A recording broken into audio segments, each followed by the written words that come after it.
सुप्रभात बहनों, क्लास षष्ठ।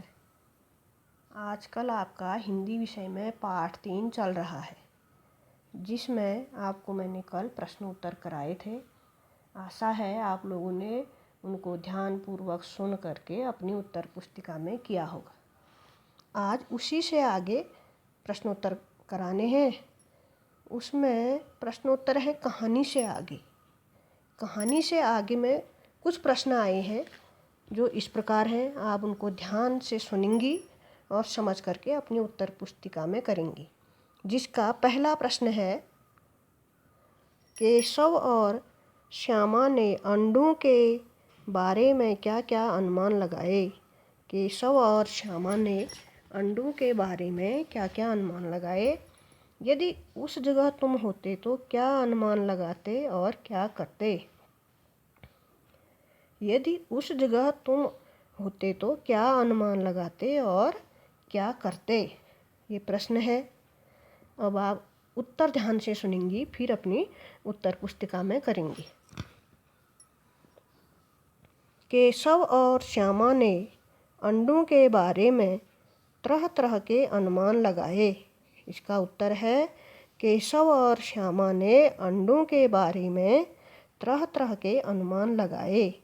जैसे कि अब उन अंडों से बच्चे निकल आए होंगे। अब उन अंडों से बच्चे निकल आए होंगे। चिड़िया को खाने की दिक्कत होगी। चिड़िया को खाने की दिक्कत होगी। गरीब बच्चे भोजन के अभाव में गरीब बच्चे भोजन के अभाव में भूखे ही मर जाएंगे। भूखे ही मर जाएंगे आदि तरह तरह के विचार उनके मन में आ रहे थे। मैं यदि उनकी जगह होता और उनकी उम्र का होता तो शायद मैं भी यही अनुमान लगाता और वही करता जो केशव और श्यामा ने किया। ये इसका उत्तर है। अगला प्रश्न है, इसका दूसरा प्रश्न है, माँ के सोते ही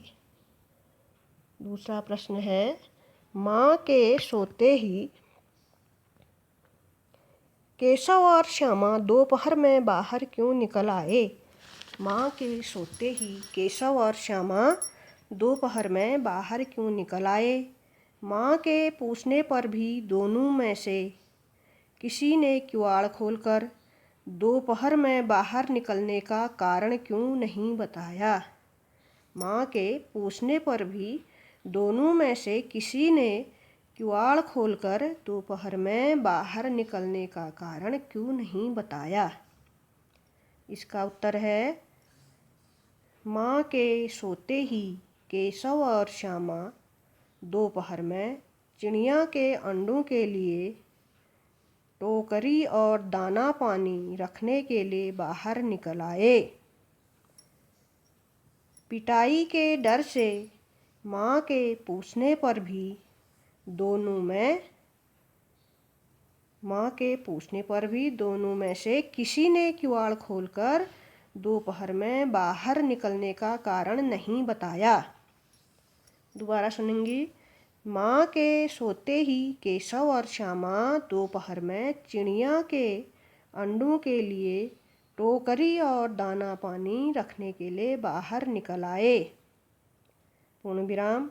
पिटाई के डर से माँ के पूछने पर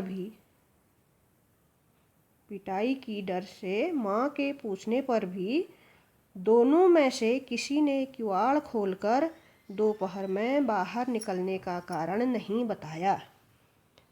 अगला प्रश्न है,